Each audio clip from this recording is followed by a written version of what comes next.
परम पद पंचधरो नित्य ध्यान, हरो अमंगल विश्व का मंगलमय भगवान। मंगल जिनवर पद नमो, मंगल अर्हत देव, मंगलकारी सिद्ध पद सो बंधु स्वयमेव। मंगलाचारज मुनि, मंगल गुरु उपध्याय, सर्व साधु मंगल करो, वंदो मन वच काय। मंगल सरस्वती मात का, मंगल जिनवर धर्म, मंगलमय मंगल करो, हरो असाता कर्म। या विधि मंगल करण से, जग में मंगल होय। मंगल नाथु राम यह, भव सागर दृढ़पोय। अहिंसा परमो धर्म की, परम पूज्य आचार्य भगवंत गुरुदेव श्री विद्यासागर जी मुनि महाराज की, समस्त मुनि संघ की।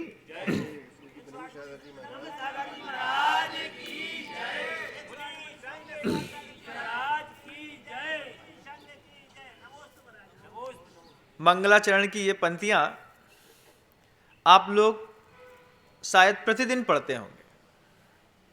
जब आप पूजन करने के लिए जाते हैं उस समय विनय पाठ में ये पंक्तियां मिलती हैं।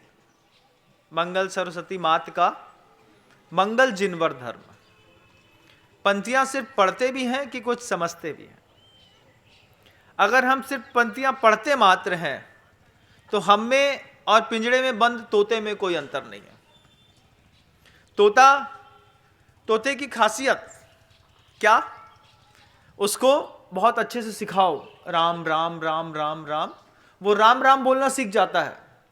उसको मिट्ठू दूध रोटी चित्रकोटी सिखाओ, वो बोल जाता है, माँ मिट्ठू को भूख लगी है, मिट्टी को प्यास लगी है।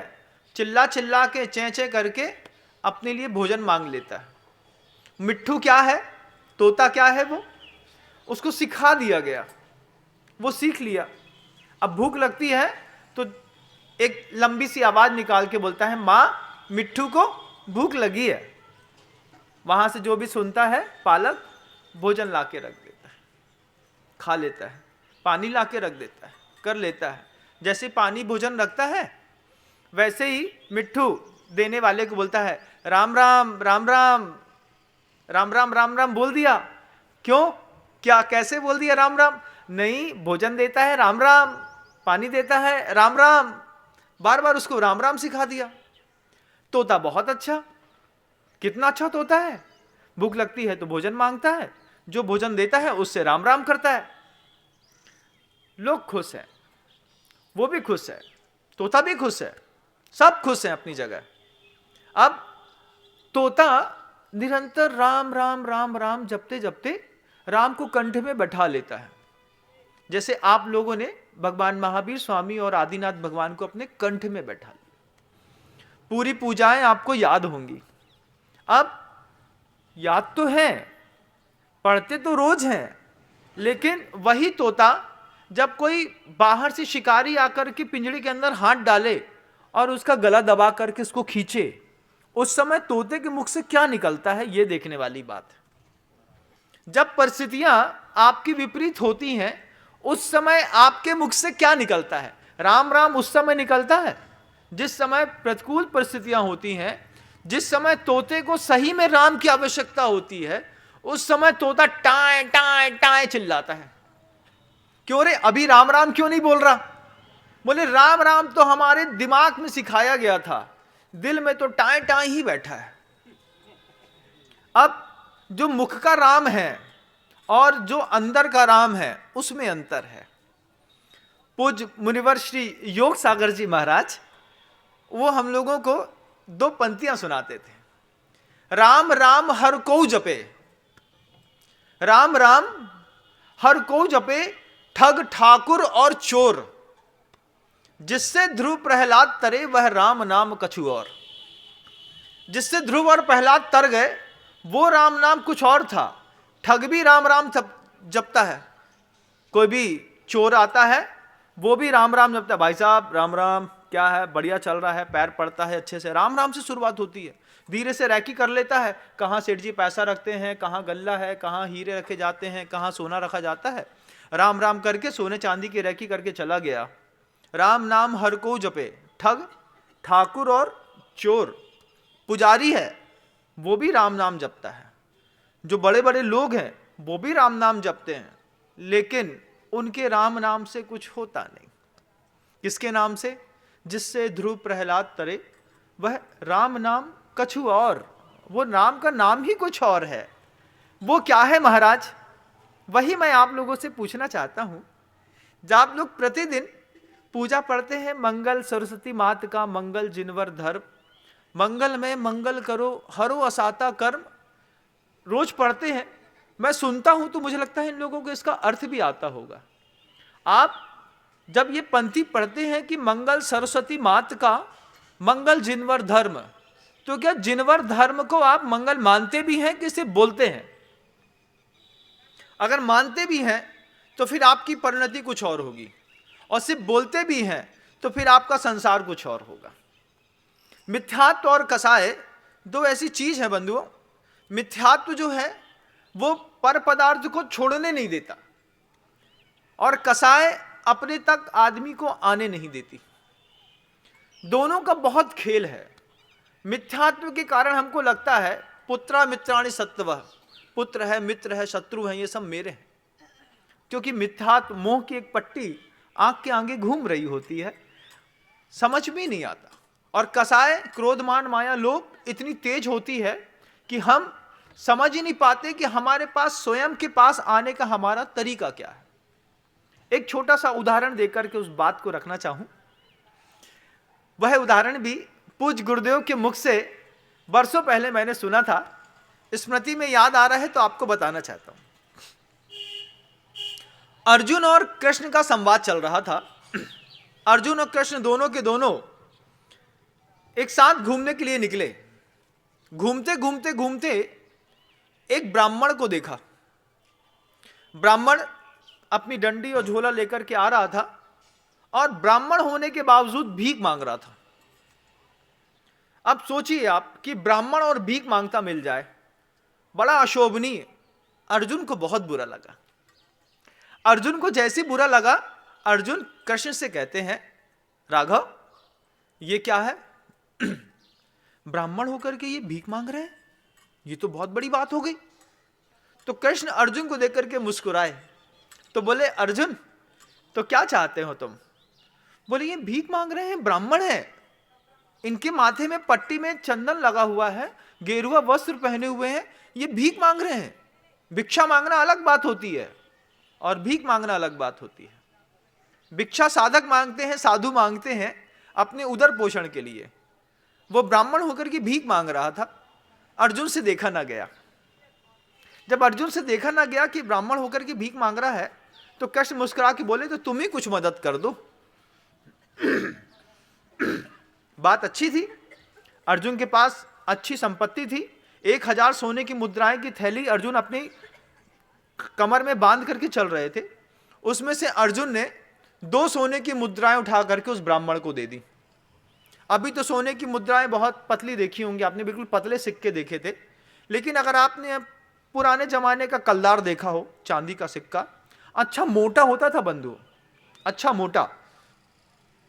कितना मोटा कि जैसे आपने कभी 50 ग्राम का बांट देखा हो अगर पुराना वाला, इतने मोटी पहले असरफियां चलती थी। तो 2 सोने के सिक्के इतने मोटे मोटे अर्जुन ने अपनी थैले से निकाल करके उस ब्राह्मण को दे दिए। ब्राह्मण तो छोटी छोटी चीजें मांग रहा था, 2 सोने की मुद्राएं जैसी मिली, ब्राह्मण बहुत खुश हो गया। क्या बात है।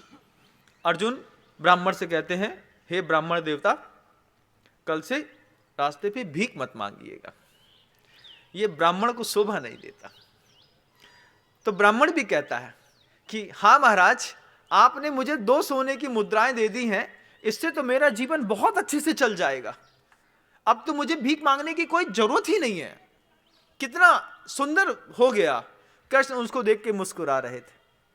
ब्राह्मण घर गया, घर में जाते साथ ही उन दोनों की दोनों सोनों की मुद्राओं को पास में रख करके और सो गया, इस खुशी के साथ कि आज के बाद उस भिक्षा के कृत्य से मुक्ति मिली।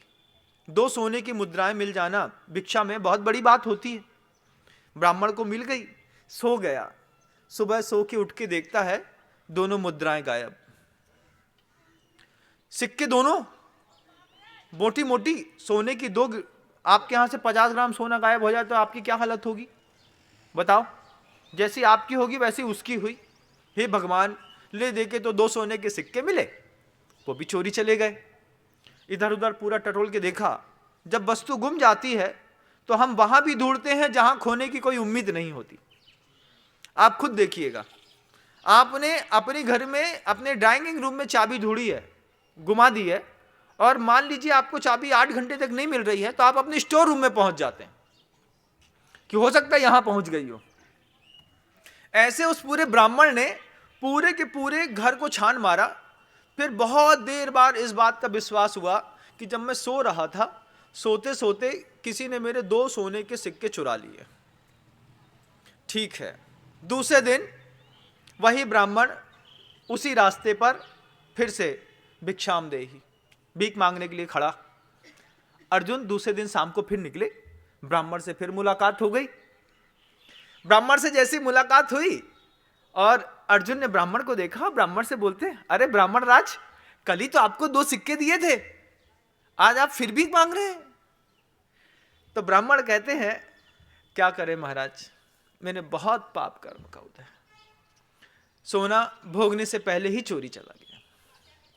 सोने को भोग पाता, कुछ खरीद पाता, घर की वस्तु व्यवस्था को बना पाता, इसके पहले ही किसी चोर ने 2 सोने के सिक्के चुरा लिए। अर्जुन और कृष्ण फिर उसी ब्राह्मण से, कृष्ण अर्जुन से कहते हैं, देखो इसके कर्म का उदय कितना तेज है, 2 सोने के सिक्के दिए और चोरी चले गए। अर्जुन से नहीं रहा गया। अर्जुन ने अपने एक अंगूठी निकाल करके और ब्राह्मण को दे दी। बोले, ये मोती की अंगूठी है, ये जात्य मोती है, जो बड़ी गहराई में समुद्र की अथल गहराई पे बनता है और तैयार होता है। ये मोती उस सोने के 2 सिक्कों से 1000 गुना ज्यादा महंगा बिकता है। ध्यान रखिएगा ब्राह्मण देवता, इसके बाद तो आपकी 3 पीढ़ियों को भीख मांगने की जरूरत नहीं पड़ेगी, आप इसको ले जाइए। उसमें से मोती की कीमत थी, नीचे तो सोना लगा था, सोने को मोती में मढ़ दिया। अब वो मोती की अंगूठी ब्राह्मण ने अच्छे से अपनी उंगली में पहनी, देखा बिल्कुल टाइट है, अब तो निकलने का कोई सवाल ही नहीं है, और आचमन करने के लिए गंगा नदी के तट पर गए।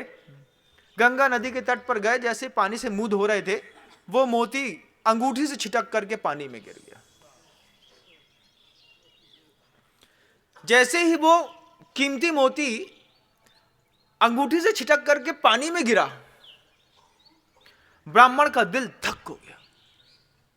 वो कहता है कि कितना पाप कर्म का होता है, कैसे मेरे कर्म की उदीर्णा हो रही है। कल 2 सोने के सिक्के दिए थे महाराज ने, आज 2 एक मोती दिया, वो मोती उन 2 सोने के सिक्कों से 1000 गुना ज्यादा कीमती था। मतलब सीधे सीधे 2000 सोने की मुद्राएं मोती के बहाने महाराज ने दे दी, लेकिन मेरे पाप कर्म का उदय उसको बचा ना पाया। मुंह धोने गया था, उसने देखा कि जैसे ही मोती गायब हो गया, तुरंत गंगा में गोता लगाया, लेकिन अंदर जाने पर क्या मिलता है हाथ में? कुछ मिलता है? रेत हाथ में आती है, पत्थर हाथ में आता है। जिन खोजा तिन पाइया, गहरे पानी पैठ, मैं बौरी डूबन डरी, रही किनारे बैठ। दुनिया तो बहुत सारे लोग ऐसे हैं जो जिन खोजा तिन पाइया को तो समझती नहीं है कि डूब करके खोजने पर कुछ मिलता है। जिन खोजा तिन पाइया, गहरे पानी पैठ, बहुत गहराई में जिनवाणी को समझिए, बहुत गहराई में उन आचार्यों को, अरहंतों को समझिए, बहुत गहराई में उन साधुओं को समझिए, और किसी को भी भिखारी मत समझिए। आपको मान लीजिए कोई साधु दान देने के लिए प्रेरणा देता है, मंदिर बनाने के लिए प्रेरणा देता है, तुम कभी यह मत मान लेना कि साधु और भगवान भिखारी हैं। साधु और भगवान भिखारी नहीं है, तुमसे ज्यादा ताकतवर है। तुमको क्यों प्रेरणा दी गई, यह तुम्हारी सोचने की बात है। तुमको क्यों बोला जा रहा है, हमेशा जिस आदमी के अंदर विनय होती है वो ये कभी नहीं सोचता कि मुझसे पैसा मांग रहे हैं। क्यों, तुम्हारा पैसा मैं क्या करूंगा, मुझे तो लेके जाना नहीं। लेकिन बोलते हैं, इंस्पायर करते हैं लोगों को, तो विनीत व्यक्ति सोचता है क्यों मांग रहा है, किससे मांग रहा है, क्या मांग रहा है, कहां के लिए मांग रहा है। 4 चीजें सोच लीजिएगा। पैसा, साधु क्यों मांग रहा है, किससे मांग रहा है, कहां के लिए मांग रहा है, कहां कैसे मांग रहा है, शब्द कितने पवित्र हैं, निमित्त कितना पवित्र है। तुम्हारे तो सिर्फ पैसा छूटना है, पैसे छूटने से बहुत कुछ होता नहीं। अर्जुन के पास वो जो साधु था, ब्राह्मण था, तीसरे दिन जब फिर रोड में भीख मांगते हुए मिला, फिर भीख मांगते हुए जब वो साधु मिला, अर्जुन उसको फटी आंख से देखता है, कहता है ब्राह्मण आज तो गलत बात है, एक दिन आपने 2 सोने के सिक्के घुमा दिए, कोई बात नहीं, कल हमने आपको मोती दिया था, आप मोती को छोड़ करके आज फिर भिक्षा का पात उठा करके भीख मांग रहे हैं। ब्राह्मण की आंख से आंसू गिरने लगा, रोते हुए कहता है महाराज मैं भले ब्राह्मण हूं लेकिन मुझसे बड़ा कोई पापी नहीं है। कल गंगा नदी में आचमन करने के लिए गया और देखिए तो कि अंगूठी अभी भी मेरी उंगली में फंसी है, उसमें से मोती गिर गया। अब तो अर्जुन का माथा ठनक गया। अर्जुन कृष्ण की ओर देखे तो कृष्ण अपनी चिर परिचित मुस्कान में मुस्कुरा करके अर्जुन से कहते हैं हाँ तो अर्जुन अब क्या करना है। तो अर्जुन को समझ में आई कि कोई लीला है संसार की, कृष्ण ही निपटाएंगे क्योंकि वही लीलाधर हैं। तो अर्जुन कृष्ण से कहते हैं कि अब इसका समाधान तो आप ही करिए, क्योंकि मैंने इसको 2 सोने के सिक्के दे दिए, इसको मैंने मोती दे दिया, उसके बाद भी ये कृपण का कृपण बना रहा, समाधान आपके माध्यम से।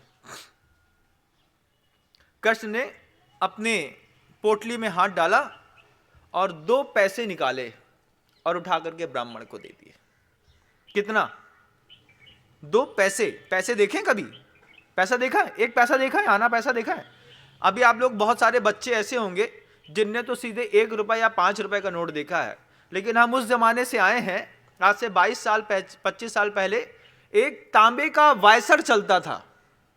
उस तांबे के वायसर में बीच में छेद जैसा वासर होता है ना किसी में फंसाने का, ऐसा वासर चलता था तांबे का। उसमें गवर्नमेंट की सील लगी रहती थी, उसमें 1 पैसा आधा आना ऐसा लिखा रहता था। कृष्ण ने ऐसे 2 पैसे निकाल करके पोटली से और अर्जुन को ऐसे दिखाते हुए उस ब्राह्मण के हाथ में दे दिया। ऐसे देखो शिक्षा कितनी जबरदस्त होती है। जैसे ही 2 पैसे दिखाए अर्जुन को, अर्जुन ये पैसा ब्राह्मण को दिया। अर्जुन कृष्ण को देखते हैं, कृष्ण ये क्या है?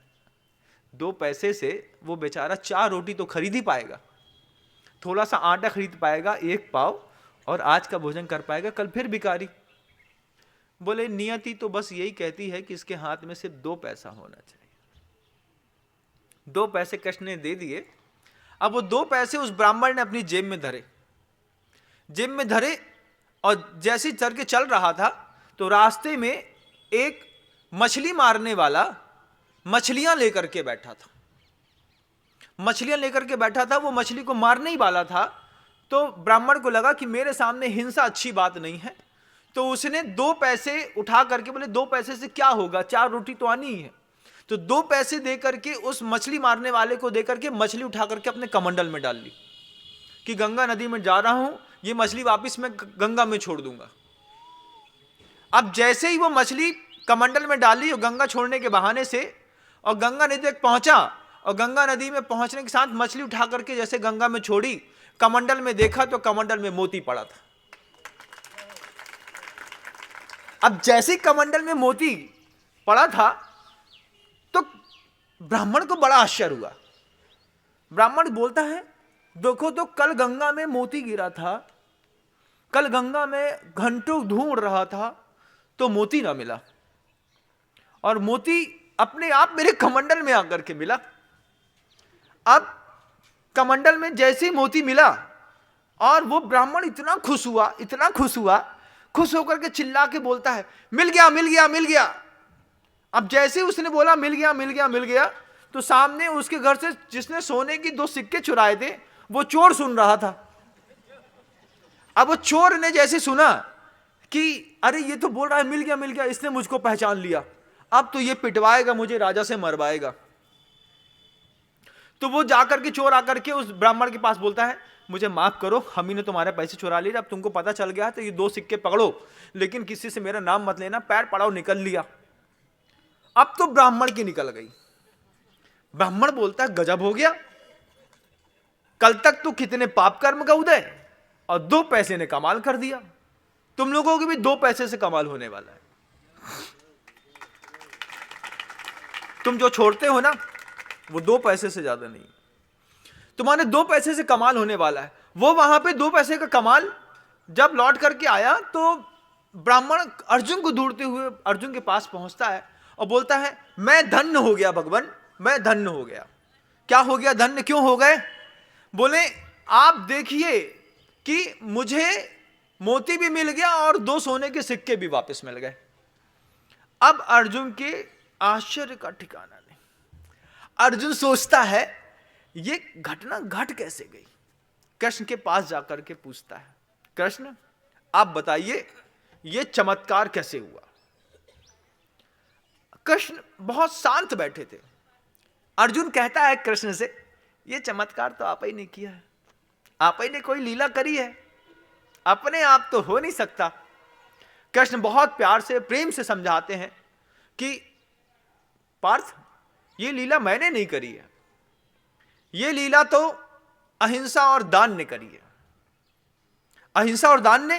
बोले हां, मैंने उसको 2 पैसे दिए, उस 2 पैसे से उस ब्राह्मण के अंदर जो अहिंसा का भाव पैदा हुआ, और अहिंसा करने के चक्कर में, मछली को बचाने के चक्कर में जो उसने 2 पैसे का दान दिया, इस चक्कर में उसके कमंडल में मोती और उसके हाथ में सोने के सिक्के आए।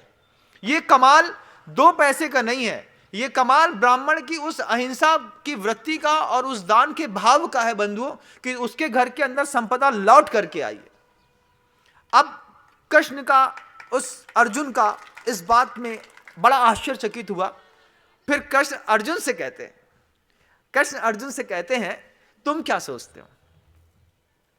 तुम क्या सोचते हो कि तुम किसी को पैसा दे दोगे तो वो जीवन जी लेगा?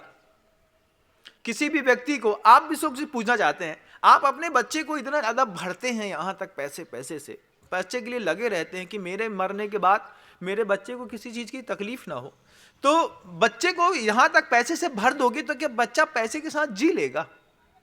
बच्चे के पल्ले में पुण्य भी तो होना चाहिए।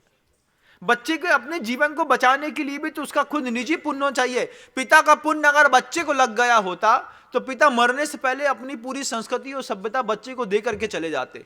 लेकिन एक ही थाली में रोटी खाने वाले, एक ही माँ के हाथ से बनी रोटी खाने वाले चारों लड़के, एक देवगति चला जाता है, एक नरक चला जाता है, एक तिर्यंश, एक निगोद में चला जाता है। बंधुओं, अपने अपने कर्मानुसारी गति होती है।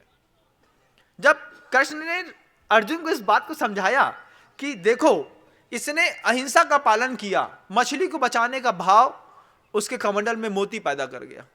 कहां से आया? बोले ये वही मोती है जो उसकी उंगली से छिटका, मछली ने नीचे पहुंच करके गोल और चिकना दिखने के चक्कर में खा लिया, और पुण्य के योग से, अहिंसा के और दान के योग से वो वापस लौट करके उसके पास आ गया। क्या कमाल है अहिंसा का, क्या कमाल है दान का।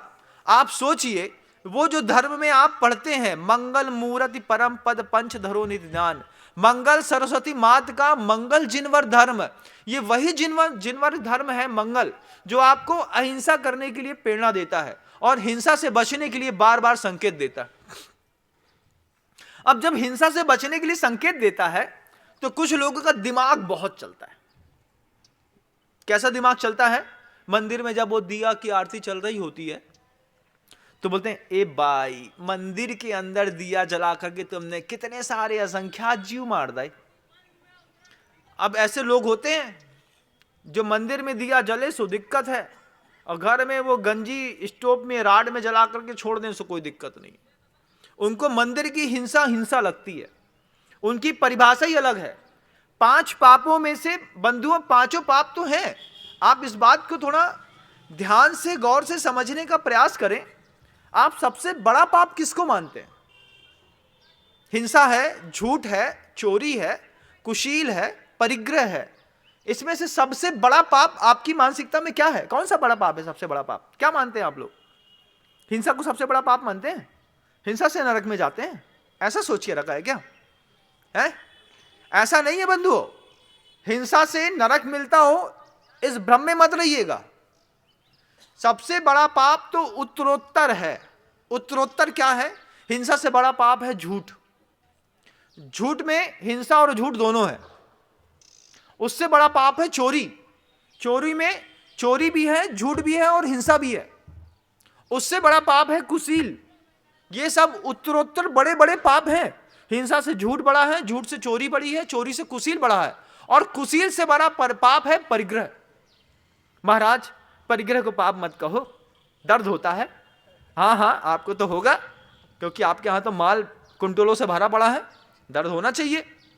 लेकिन अगर आपको मां जिनवाणी पे भरोसा है, अगर आप मां जिनवाणी को मानते हैं, सर्वज्ञ को मानते हैं, तो आपको उनके कही हुई बात को भी मानना पड़ेगा।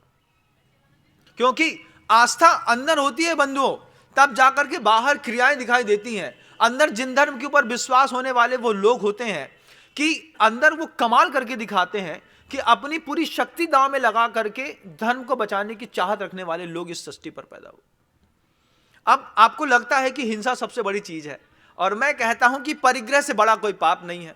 विश्वास न हो तो तत्वा सूत्र का वह सूत्र देख लीजिए, जिसमें कहा है आचार्य उमा स्वामी महाराज ने साफ साफ, बहवारंभ परिग्रहत्वम नारकस्यायुष। नरक जाने के लिए क्या करना है? हिंसा नहीं कहा कि हिंसा करने वाला नरक जा रहा है, ये शब्द नहीं लिखे। उनमें कहा है वहां पे, बहवारंभ परिग्रहत्वम नारकस्यायुष। जो बहुत ज्यादा आरंभ करता है और बहुत ज्यादा परिग्रह रखता है। परिग्रह क्या है? भोगने की शक्ति से अतिरिक्त धन का संचय परिग्रह कहलाता है। नारकस्यायुष। आप कंजूस बनकर के सब अंदर कर लीजिए, लेकिन जिस दिन मरेंगे बिना पाप किए, बिना हिंसा किए, सीधे नरक गति होगी। क्यों? क्योंकि लालसा लिप्सा इतनी बढ़ी हुई है।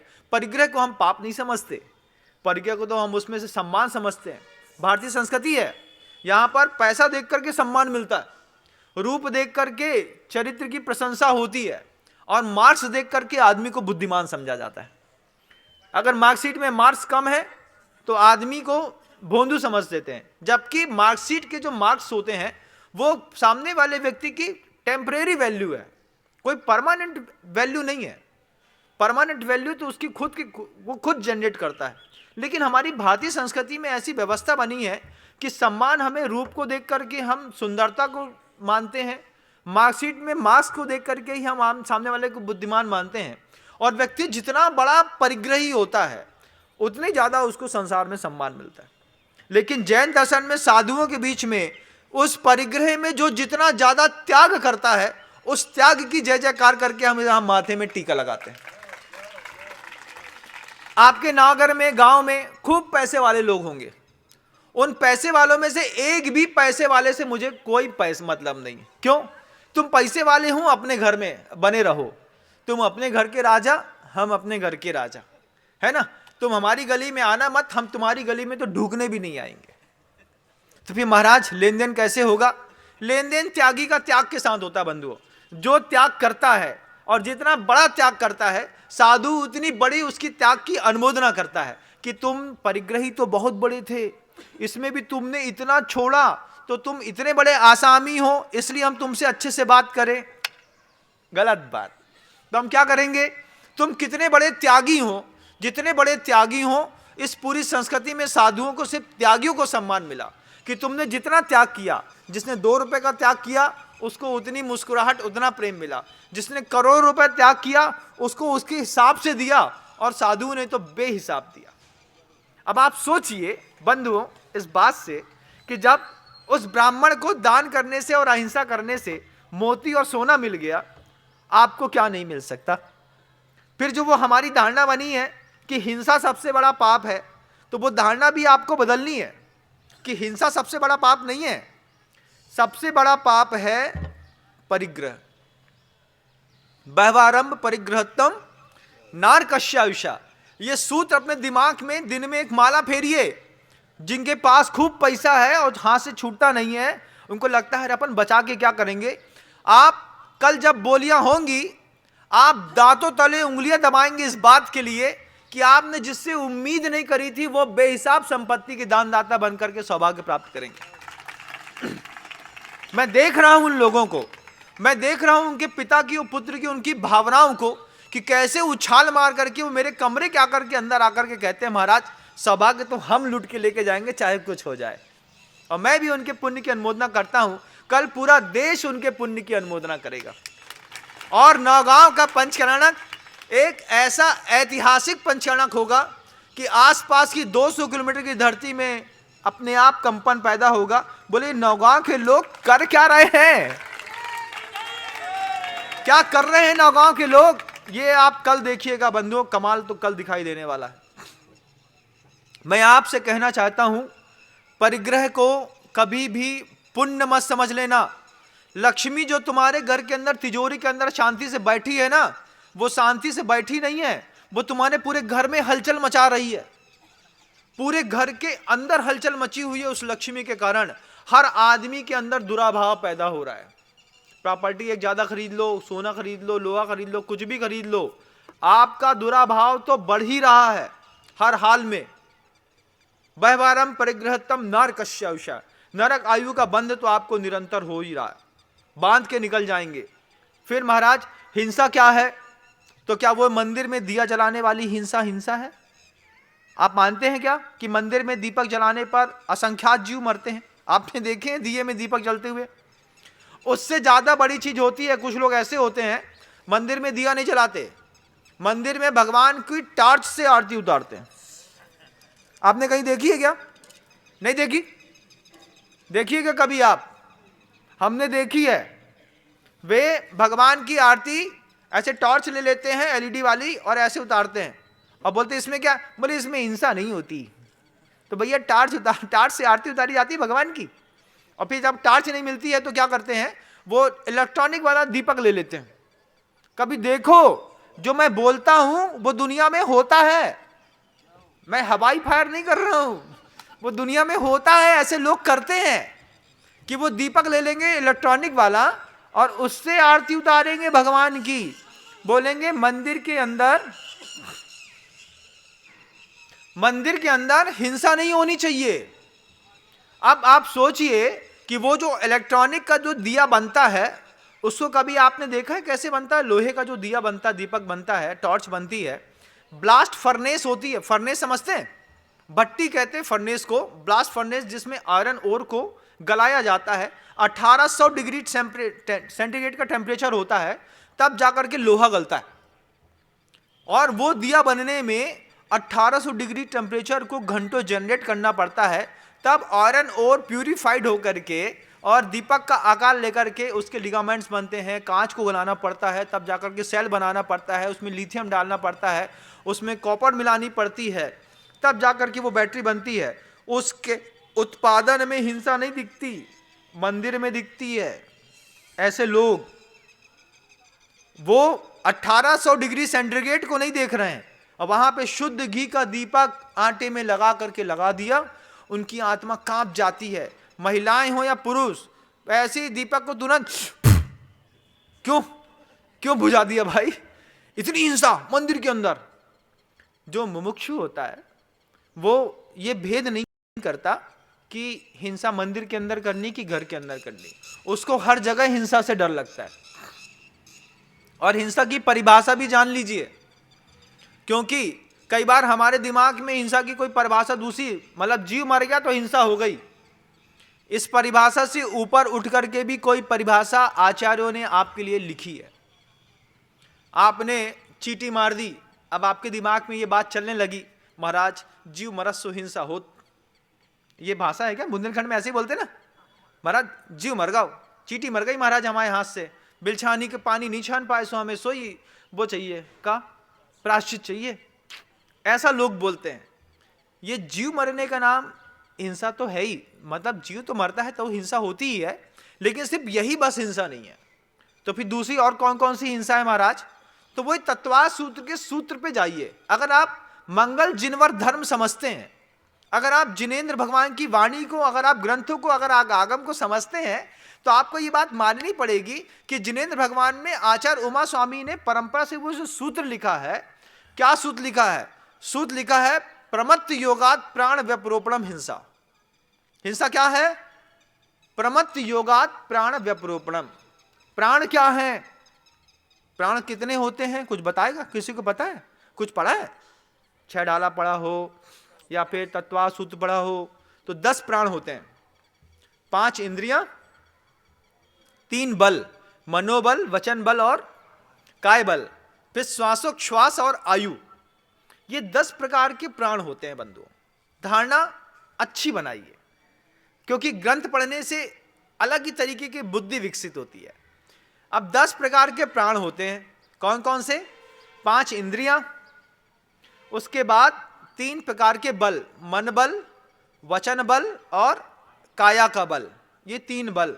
फिर एक श्वासोच्छ्वास जो आप सांस को लेते हैं और छोड़ते हैं, और फिर एक आयु जो भव धारण का कारण करती है, जिसके कारण आप इस देह में टिके हुए हैं 50 साल, 70 साल, 80 साल, 90 साल की। ये 10 प्रकार के प्राण होते हैं। अब इन प्राणों में प्रमत्त योगात प्राण व्यपरोपणम, प्रमत्त योग से प्राण का छूट जाना। प्रमत्त योग क्या है? प्रमाद क्या है? तो प्रमाद 15 प्रकार के, 15 प्रकार के प्रमाद बताऊं कि आप बताएंगे? हम बताते हैं, आप तो बस सुनो अच्छे से। 15 प्रकार का प्रमाद होता है। 5 इंद्रियां होती हैं, उन 5 इंद्रियों का असंयम। स्पर्शन इंद्री का असंयम, रसना इंद्री का असंयम, घ्राण इंद्री का असंयम, चक्षु इंद्री का असंयम, स्पर्शन, रसना, घ्राण, चक्षु और कर्ण, इस इंद्री के असंयम से अंदर हिंसा होती है। प्रमत्त योगात, प्रमाद से, प्रमाद कौन कौन से? 5 इंद्रियों का असंयम हो गया, फिर 4 कसाई हो गई, क्रोध, मान, माया और लोभ। उसके बाद 4 विकथा हो गई, राजकथा, चौर कथा, देश कथा और भोजन पान भक्त कथा। ये 4 प्रकार की कथाएं हो गई। उसके बाद स्नेह और निद्रा, बहुत ज्यादा राग करना और सोना। इन 15 प्रमादों से उसमें योगात मन वचन काय की प्रवृत्ति जुड़ जाती है। तब प्राणों में जो दोष पैदा होता है, प्राणों में जो दुख पैदा होता है, प्राण का विच्छेद होता है, तस्य नाम है हिंसा कथ्यते, उसका नाम हिंसा कहा। अब वो कैसे होते हैं? मान लीजिए आपके इंद्रिय संयम से आपने चींटी मार दी, आपने पानी गिरा दिया, आपने अनछाना पानी उपयोग कर लिया, ये इंद्रिय का संयम हुआ। अब इससे क्या हुआ? सामने वाले का मन बल, वचन बल, काय बल टूट गया, श्वासोच्छ्वास टूट गई, आयु टूट गई, सामने की 5 इंद्रियां खत्म हो गई आपके असंयम के कारण, आपकी कसाय के कारण, क्रोध के कारण, मान के कारण, माया के कारण या लोभ के कारण। अत्यधिक लोभ कर लिया, आपके लोभ कर लेने के कारण आपका पुत्र आपके बारे में चिड़चिड़ कर रहा है, मेरा बाप ना खाता है ना खाने देता है, पापा ने पूरी प्रॉपर्टी दबा के रखी है। अब लड़के के लिए पिता बोलता है, ऐसे भी संसार में लोग मिल जाएंगे बंधुओं, जिसमें एक पिता मतलब दंपति का एक ही पुत्र है, और एक पुत्र होने के बावजूद पिता की अलग दुकान है और पुत्र की अलग दुकान है, और दोनों दुकान करते हैं, दोनों बाजार करते हैं, दोनों कमाते हैं, अलग अलग अपना परिवार चलाते हैं। पिता से बोला, भैया तुम्हारी 70 साल की उम्र हो गई, अब तो अपने बच्चे को सब सौंप दो। पिता क्या बोलते हैं? भरोसा नहीं है कि मेरा लड़का मेरे मरने के बाद मेरी संपत्ति को संभाल पाएगा। अब जब तुमको अपने पुत्र पे भरोसा नहीं है, तो किसके लिए संपत्ति का अर्जन और किसके लिए छोड़ करके जाना चाहते हैं? संसार में जो मैं बोलता हूं वो होता है, मैं क्योंकि जो होता है वही मैं बोलता हूं। अब पुत्र मिल गया ऐसा कि जिसकी पिता पुत्र में ढुसुम ढुसुम चलती रहती है, और ऐसी नहीं कि थोड़ी बहुत चलती रहती है, पूरा मोहल्ला बैठ करके मजा लेता है। बढ़िया आराम सोटी खा के जाओ, 12 बजे उनकी दुकान, बोले अबे देखो तो अबे सेठ आ रहे हैं, अब भाई झगड़ा होवे वालो है। और भाई झगड़ा पिता पुत्र का होता है, लोग आराम से बैठ के देखते हैं। इसका नाम ये क्या है? क्रोध, मान, माया और लोभ। लोभ घर में हावी हो जाए तो हिंसा, क्रोध घर में हावी हो जाए तो हिंसा। आप देखिए वो नेपाल के अधिपतियों का कैसे क्रोध के चक्कर में, मान के चक्कर में घर के सारे सदस्यों को मृत्यु के घाट उतार दिया। होता है कि नहीं होता? होता है, ऐसे ही करते हैं। इन कारणों से जो होती है वो हिंसा होती है बंधुओं। और आपने क्या देख लिया? वो दिया में आप बताओ कि 4 कसाय में से कौन सी कसाय काम कर रही है? जब हम मंदिर में दिया जलाते हैं, भगवान की आरती करते हैं, उस समय क्या इंद्री का संयम हो रहा है? क्या 4 कसाय हो रही हैं? क्या 4 प्रकार की विकथा करी जा रही है? क्या वहां पे दिया जला करके हम सो रहे हैं? क्या हम वहां पर जाकर के स्नेह या फिर कोई ऐसी राग कर रहे हैं? फिर भी आपको वहां पे हिंसा दिख रही है। क्या हिंसा दिख रही है? अरे जीव मर रहे हैं बहुत सारे। भैया, प्रमत्त योगात प्राण व्यपरोपणम हिंसा, वो द्रव्य हिंसा भी हो सकती है और भाव हिंसा भी हो सकती है। तो आप द्रव्य हिंसा तो छोड़ देते हैं, भाव हिंसा के त्यागी हैं कि नहीं? भाव हिंसा का त्याग है? महाराज ऐसी बातें करते हो, समझ में नहीं आती। क्या द्रव्य हिंसा, क्या भाव हिंसा? जल्दी करो, 10 बज जाए, 11 बज जाए, 12 बज जाए, दुकान चलाने। दुकान तो चलाने भैया, किसके लिए चलानी है पहले ये पता कर लो यहां पे बैठ करके। क्योंकि मंगल जिनवर धर्म, जिनेंद्र भगवान का धर्म इतना पवित्र और मंगल है कि अगर हमने इस मंगल जिनवर धर्म की शरण ना ली, मंगल जिन धर्म को नहीं समझा, तो हमारा सारा पुरुषार्थ व्यर्थ हो जाने वाला है। प्रमत्त योगात प्राण व्यपरोपणम हिंसा, प्रमाद से और मन वचन काय के योग से जो प्राणों का विच्छेद होता है, और वो विच्छेद जो है वो ऐसा नहीं कि दूसरे का होता है, आपका भी होता है। घर के अंदर ही आपको किसी ने मान लीजिए निमंत्रण कर लिया, पड़ोसी घर में निमंत्रण करने चले गए, बहुत अच्छा। कल्पना करो, बस जैसा मैं बोलता जाता हूं कल्पना करते चले जाओ। मान लो तुम्हारे पड़ोसी जो बिल्कुल खास है, उसने तुमको निमंत्रण किया, भाई साहब राजेश भैया आज आपका निमंत्रण हमारे का। हाँ भाई साहब पहुंच रहे, बड़ी मुश्किल में पहुंच गए। अब कमलेश भैया, राजेश भैया, छोटू भैया अपने घर में पहुंचे, सामने निमंत्रण हुआ। अच्छी चांदी की थाली, पहली बार, मतलब घर में तो कभी खाए नहीं होगा चांदी की थाली में, पड़ोसी ने चांदी की थाली में कटोरी लगा करके भोजन कराया। हर द्रव्य चमक रहा है। खीर की कटोरी में खीर के ऊपर केसर धरी है, तो केसर धरने पर केसर से थोड़ा सा पानी उतर करके दूध में मिल गया, देखने में बहुत सुंदर लग रही। चटनी 3 प्रकार की, लाल, हरी, हरी चटनी ज्यादा हरी, लाल ज्यादा लाल, काली ज्यादा काली, अच्छी फुल्की, अच्छी चाट, पकौड़े अच्छे सब धर दिया, अच्छे से पूरा भोजन करा दिया। पूरा भोजन तुम अच्छी गरम गरम बेसन की पुड़ियां निकल रही हैं, बेहतरीन मेथी दाना डाल के, जो जो आप खाते होंगे मसाले वाली, आप बिल्कुल खाते जाइए। अंदर पनीर की सब्जी एक तरफ, पापड़ एक तरफ, चटनी एक तरफ, खूब अच्छा भोजन कराया सामने वाले ने। 80% भोजन हो गया, फिर जाकर के उनने आपको बढ़िया जूस दे दिया, भाई साहब ये मैंगो शेक है, इसको और पी लो। ओहो क्या बात है, ये और ले लिया। उसके बाद अरे दूध पी ले भाई साहब, एक दूध का गिलास इसके ऊपर और हो जाए तो फिर आनंद आ जाएगा। हमको तो लगता है कि बस सीधे स्वर्ग में पहुंच गए, भगवान अपने घर में क्यों रह रही। पड़ोसी कितना अच्छा है, कितने मान सम्मान से भोजन करा रहा है, कितना अच्छा भोजन करा रहा है, दिख भी रहा है कि नहीं? हाँ। अब जब 90% भोजन हो जाए, 90% भोजन होने के बाद सामने वाला बहुत अच्छे प्यार से बोले, यार छोटू तुम्हारा निमंत्रण करके खुशी तो बहुत हो रही है, लेकिन क्या, अब हम इतने खुश हैं, तुमने 1 घंटे से हमको इतने अच्छे से भोजन करा रहे हैं, चेहरे की मुस्कुराहट देखने लायक लगती है, लगता है अरे हम तो राजा साहब हैं, चांदी की थाली में निमंत्रण हुआ भैया, बड़ी किस्मत की बात है, हो गया निमंत्रण। 90% भोजन कराने के बाद सिर्फ 10% जब बचा था, उस समय सामने वाला कहता है, क्या तुम्हारे घर में निमंत्रण करने गए तो तुम्हारे जो चाचा थे उन्होंने ऐसी बात कह दी कि टीस लग गई। क्या कह दिया? तो चाचा से हमने बोली कि छोटू को निमंत्रण है, तो चाचा बोले काय को वो गधा को घास खिलाने बुला रहे। तुम्हारे चाचा ने तुम्हारे बारे में ऐसे बोल के हमारे मन से उतर गए तुम्हारे चाचा, बस ये बात कह दी। भोजन तो अच्छा है, खा भी आपने अच्छे से लिया है, अब आप ये देखिए कि आपको उस भोजन से रस बन रहा है कि नहीं बन रहा। अब काय का रस बन रहा है? अब रस बन रहा है कसाय का। अब ना खीर में मजा है, ना जूस में, ना दूध में, ना फुल्की में, ना हरी में, ना लाल में, ना पापड़ में, ना चावल में, किसी में मजा नहीं है। अब बस एक ही चीज लग रही है, कैसे जो 10 मिनट में जो खाना निपटे, घर में जाकर के सबसे पहले समझाएं। क्यों? हम तुमको गधा दिखते हैं? अब ये क्या हो गया भाई? ये क्या है? प्रमत्त योगात् प्राण वप्रोपणम हिंसा, इसको कहते हैं बंधुओं कि पूरा भोजन करने के बाद 2 शब्द ऐसे कह दिए कि सामने वाला का मनोबल टूट गया। मनोबल टूट जाने के कारण अंदर गए भोजन ने रस का परिपाक देना खत्म कर दिया। इसलिए जब भी किसी को भोजन कराया जाता है तो अच्छे शब्दों के साथ कराया जाता है।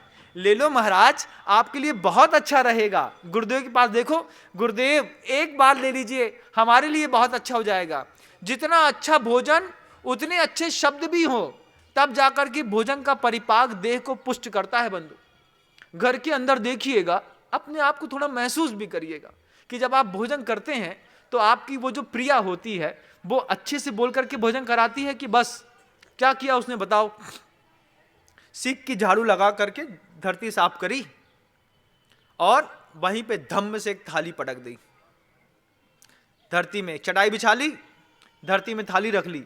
जबकि विज्ञान कहता है कि भोजन को सीधे अर्थिंग जमीन से नहीं मिलनी चाहिए, बीच में एक लकड़ी का तख्ता या पाटा जरूर होना चाहिए। अगर समझदार पत्नियां हैं पूरे विश्व की तो अपने पति को लकड़ी के पाटे के ऊपर थाली रख करके भोजन कराती हैं। लेकिन बहुत सारी अबोध पत्नियां हैं जो चाहती हैं मेरा पति छिन छिन्न भिन्न भिन्न हो जाए। अब क्या करें?